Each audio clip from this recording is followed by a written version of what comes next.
Hello, darlings. You've all heard of Marilyn Monroe.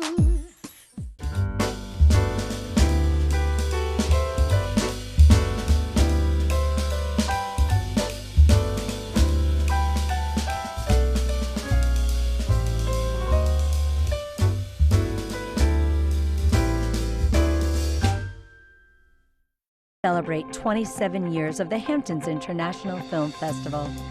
October 10th through the 14th.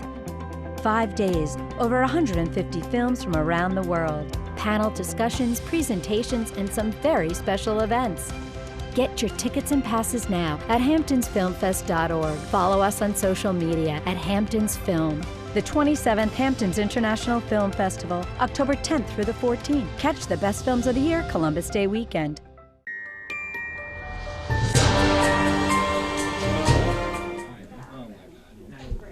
Welcome back, darlings. I'm Cognac Wellerlane, and we are here at the 27th Hamptons International Film Festival. And of course, during the festival, there is quite a number of shorts. And I'm speaking to this young woman. Her film is called Darling. My favorite darling. As you know, I call everybody darling. Now, introduce yourself to the camera. My name is Mahak, and I produced the short film Darling, and it's set in Pakistan, and it's kind of like a queer Bollywood love story, I would say. Why is it a queer Bollywood love story? Tell my audience, what's the reason? What's it all about, really? So it's set in a erotic dance theater in Lahore, Pakistan, and it's a story about this naive young boy who's in love with a very ambitious transgender dancer, and it just basically explores their relationship and this one moment where this boy realizes what it means to love someone who's trans in a society like Pakistan. I would think that's like an unusual type of subject matter to create a movie about in India. In Pakistan, am I correct about that? Is it a difficult subject? It is, but it also isn't, because there are more and more films and other things coming out about the trans experience in Pakistan. It's still kind of new, and I think we were kind of the first film that broke through, not just even with Pakistani audiences, but also international audiences. We premiered at Venice Film Festival. The Venice Film Festival in Hollywood, in Los Angeles. In Italy. Oh, in Italy. Oh, okay. Because I think there is a film festival. Oh no, that's the Long Beach Film Festival I'm thinking of. So you did premiere it at That's a beautiful place. Venice is just gorgeous. Yeah, it was an amazing experience. And it was like the first time a Pakistani film was in competition, and then it ended up winning the Best Short Film Award. So, it was a good experience. Now, you directed this film. No, I produced it. Oh, you produced it. Okay. Now, what inspired you to produce this movie? So the director, Saim, and I went to film school together, and we'd been talking about working on something together. And he's working on a feature film which is based on similar themes and similar characters. So just to test it out, we decided to make this film. It's also about, giving voice to people who nobody actually sees outside of our countries, and nobody knows, and it's just something that has to go. You want viewers to explore this more. You want people to become more aware of this, and this is why you produced this film, I would think. Yeah, I mean, it's a story that's never been told, so just so it's something. Always good when you tell a story that's never been told. That's always wonderful to bring awareness. Now, do you have a lot of cast members in this film? Yes, we have the two main leads. Like one of them, the girl who plays the character of the trans dancer is actually a trans person, and it was her first time to actually be in front of the camera. She has never acted before. And then we have some secondary cast and like a lot of background actors. It's pretty huge film. A lot of people in the film. That sounds exciting. So you must be thrilled to have it being seen here at the Hamptons International Film Festival. What do you think of the Hamptons? So I'd never been here before. This is my first time. It's amazing. Like, we were really excited when they invited us, and it's our U.S. premiere here. So it's a pretty exciting. Hamptons is always glamorous, always beautiful. The parties, the films. It's pretty exciting. Did you get to meet Alec Baldwin yet? Not yet. Not yet. Well, you'll get to meet him, I'm sure. Now, if we want to learn more information about your movie, do you have a website? Is there someplace where we could go to learn more about it? We do not have a website, but it is. But you can find more information on Hamptons' page for the film. Is the trailer on YouTube? Yes, it's on Vimeo. It's on Vimeo. Okay, great. Fantastic. And tell my audience again the name of the movie and your name. The name of the film is Darling, and my name is Mahak Jiwani, and I produced the film. Gorgeous. Give me a kiss, doll. Thank you, darling. And we'll be back in a moment with more interviews right here at the 27th Hamptons International Film Festival. Keep watching, darlings. Pink champagne kisses. ये ले दो दे दे यार जल्दी दे दे dance निकल जाएगा यार अच्छा बुलाएगा मुझे ये नहीं है चल दे दे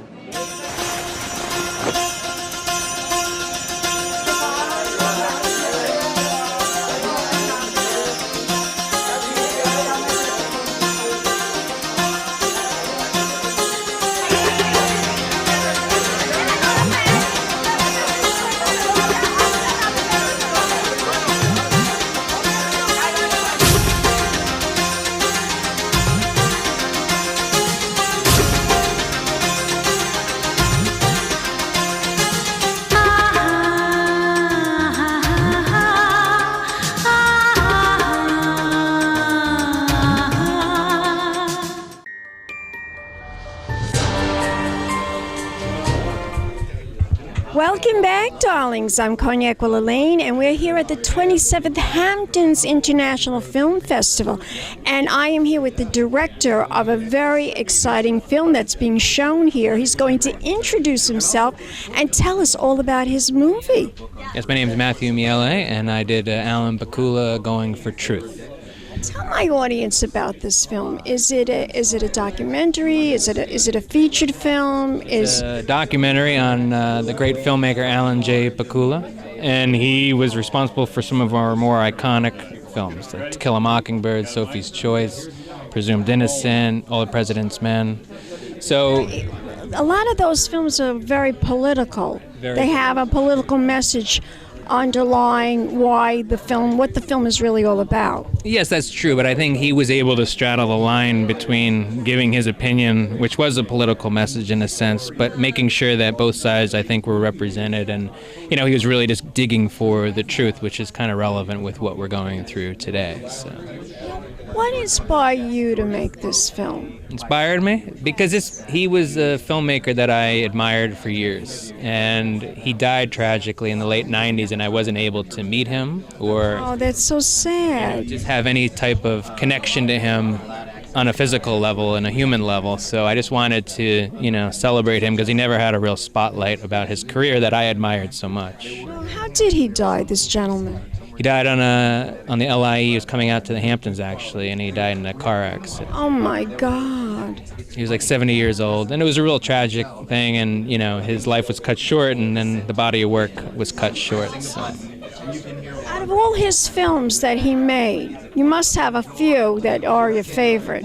Which one did you enjoy the most? To Kill a Mockingbird, obviously. Yeah, me too. I like that movie. It's such a great film, and he was responsible for getting that made. And then I would say All the President's Men because of how relevant it was at the time and how relevant it continues to be today. And if it was made today, it would, be strikingly, relevant. So that one, I think. Did it take a long time to make this film? No, about 2 years. It's not bad, considering I talk to a lot of filmmakers, and it takes them years, sometimes 10 years, sometimes 20 years to make a movie. No, this one came together quickly, and I tend to move pretty fast when it comes to a subject and getting it to the finish line. But this one I felt like was so relevant right now that I want to make sure it got out there pretty soon. How long is the film? It's about an hour and 45 minutes. An hour and 45 minutes. So that's a nice feature. Length. Yeah, that's pretty good. Irishman's like, what, 3.5 hours? What are we doing?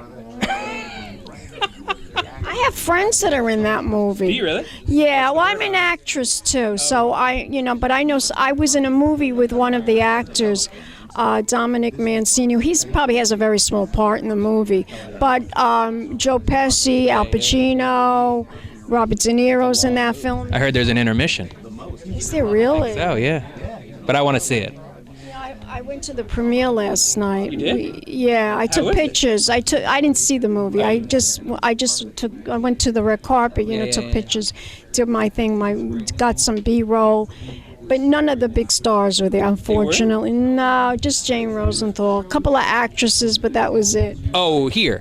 Yeah. Jane was here? Okay. Jane Rosenthal was here. So, but I want to hear more about you and about your movie. Is this the first documentary you've ever directed? No, this is probably the fifth one now. I did one on Bergdorf Goodman early on. Oh, Bergdorf Goodman. That's one of my favorite stores. Yeah, Bergdorf's. Wow. Now, what made you make a movie about Bergdorf's? Because the holiday windows, coming in as a kid and seeing those windows on Fifth Avenue, it had a big impression on me. And then I did one on Tiffany and Company. I did one on the Carlisle Hotel. That's another place I've interviewed people at, the Carlisle. Yeah, you love it. Why do you love it? Because it's glamorous, which I'm all about glamour. You're on screen. Glamour, right? Yes. What is It's that? glamorous. Glamour is, the out of the box. Everything about you. You're out of the box. You're beautiful. You're sexy. You're glamorous. Right? Isn't that the word? I agree, and it's hard to capture that, and that's a challenge always. And I try to do that with Bergdorf's, with Carlisle, all that stuff. Let me ask you. This is an interesting question. In today's world, the world that we live in today. Now, you captured the Carlisle. You captured Bergdorf Goodman. You sound like a man that even likes fashion. Yeah, that's why you did it. Do you think being glamorous is eccentric? Oh, amazing questions. Yes. So, in today's world, do you think that's being eccentric if you're glamorous? in today's world, yes, because Why? Why is that? we've lost that ability to be flashy and sexy, and I think understated is the way. And I don't agree with it either. I think you got to live out loud, and people aren't doing that anymore. I don't know why. Is this movie out loud? This movie. This one? No, Alan was against being out loud. In fact, this is kind of the antithesis. He's understated. Understated. That's what I like about him.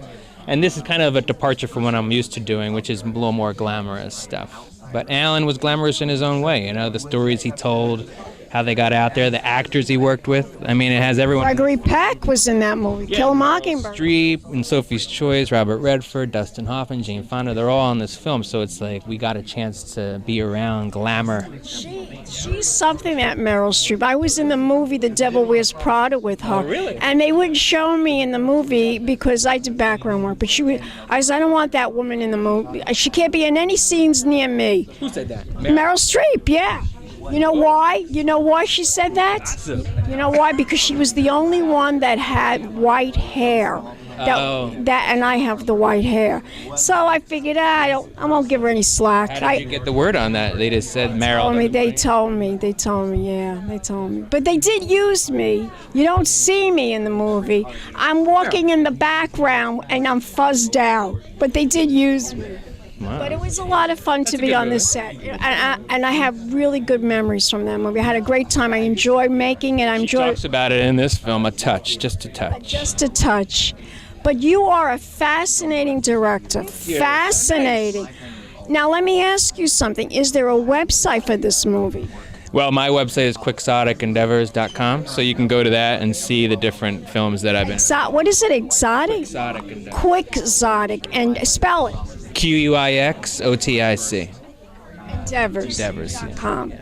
And what about this film? Is it on? Is there a trailer on YouTube or Vimeo? There is. Trailer's out, and then it'll come out in theaters early next year, and we have a lot of screenings leading up to that, and we're going to just buzz it up. What about Instagram and Facebook? Are you on social media? I think we are, yeah. I think Alan PAKULA Doc, I think, is on Instagram. I'm not sure about Facebook. What about you, darling? I want to follow you. No social media? No! Listen, after this decade's over, all in the rearview mirror. No one's going to be concentrating on that anymore. It's over. Think so? It's completely this decade gone. 2020 is over. No more social media. You want it? It's a lot of work. It's a lot of work for what? A lot of work. 50 to 100 million, there's no point. It's too much work, really. Selfie will be an embarrassment in the future. I hope you're right. But anyway, I'm enjoying it for the time being. I'm enjoying it. You know, it's a lot of work. I do it. I want you to tell my audience one more time the website. Quixoticendeavors.com, and it's Alan PAKULA Going for Truth. That's the film. Come out and see it. 12:15 Monday. Today sold out, but it's at 3:30 in East Hampton. Gorgeous. Give me a kiss. Thank you. And we'll be back with more interviews right here at the 27th Hamptons International Film Festival, darlings. Pink champagne kisses. Cognac's Corner. Love it.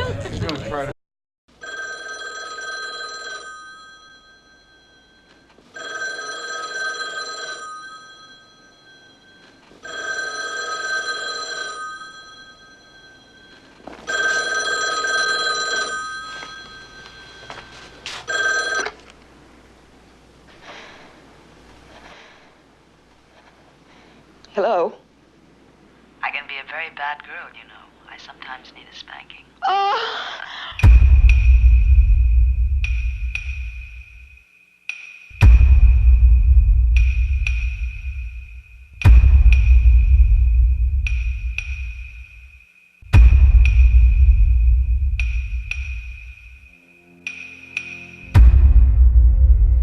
And tonight, the tragic death of one of America's most gifted film directors, Alan PAKULA.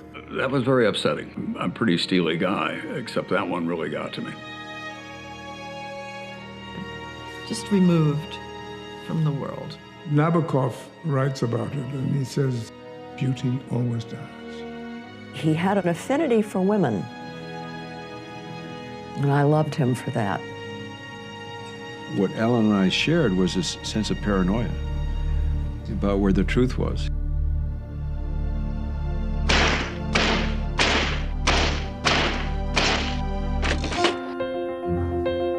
Oh, he would be very turned on by this particular moment in time. Yeah, I would think so, yes. PAKULA was an artist, that's all. He was an artist.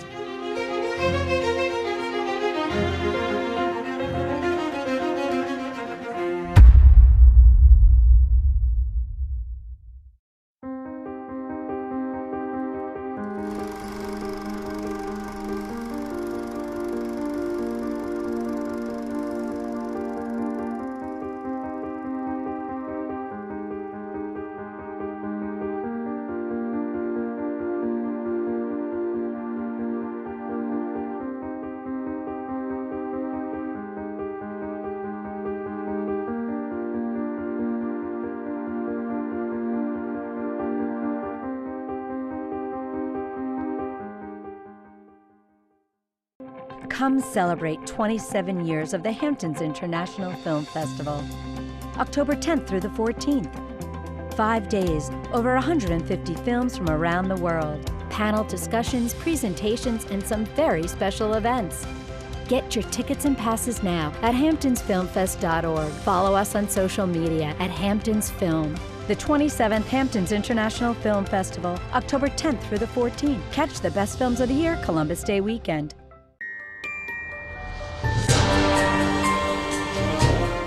Welcome back, darlings. We're here at the 27th Hamptons International Film Festival, and I am here with Stephen Warshaw, consulting producer of The Red Penguins, a very controversial film about politics and sports, run amok. Am I right about that? Perfect. So tell my audience about this film. It takes place in Moscow. It's all about the sports arena. Tell us more about it. Basically, in the 90s, when communism fell, all the money and the funding from the government to the sports teams stopped. So the Pittsburgh Penguins created a joint venture with the Red Army team, the famous Red Army hockey team, and we tried to take all the new companies that were coming into Russia and turn them into sports marketing clients, and for us to make money as well in the new Russia. It didn't work so well. Yeah, I know. It did not work so much. Now, was this film, did it take a long time to produce, to film? Yeah, it's happened. It's a documentary, right? It's a documentary that takes place about 25, 26 years ago. And basically it's the lawlessness and the anarchy that took place after the collapse of the Soviet Union, where there was no laws, no rules.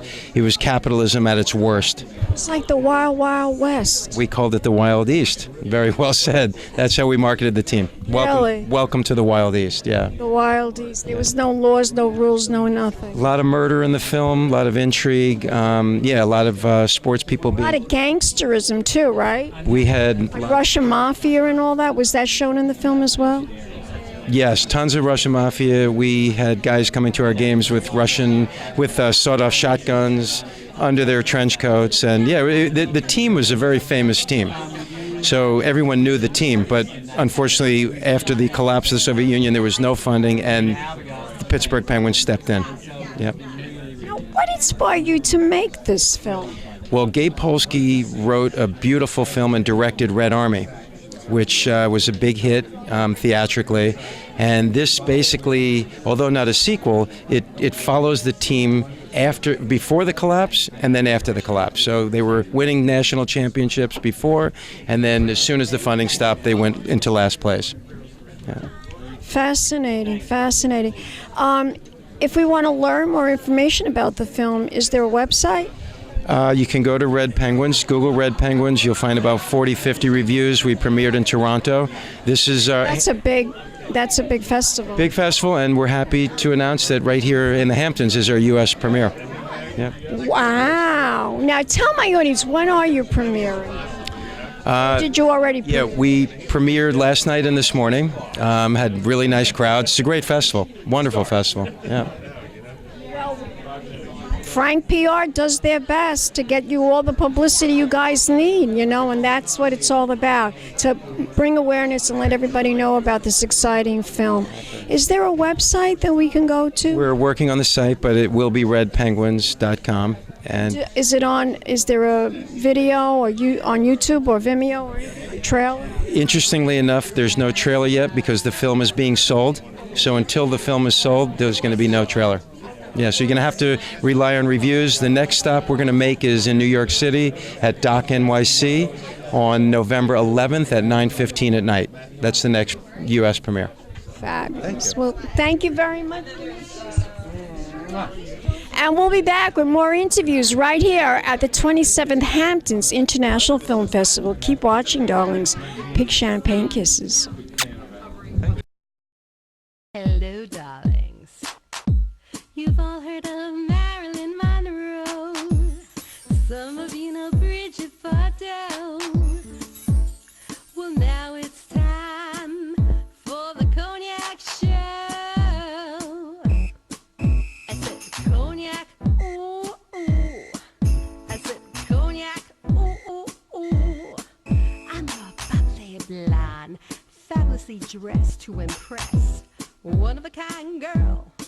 I was brought into this world wrapped up in pearls. I love to mingle, though my husband reminds me I'm not single. I meet and greet both the famous and the elite. I ride in limousines, drinking drinking the finest champagne, wearing furs, dazzling diamond jewelry. A girl can't complain. I live the upscale life, dining in the finest restaurants, eating the best caviar for free. And no matter how much I enjoy cognac, ooh, ooh. I said cognac, ooh, ooh, ooh. It's been a Crybaby Productions, darlings.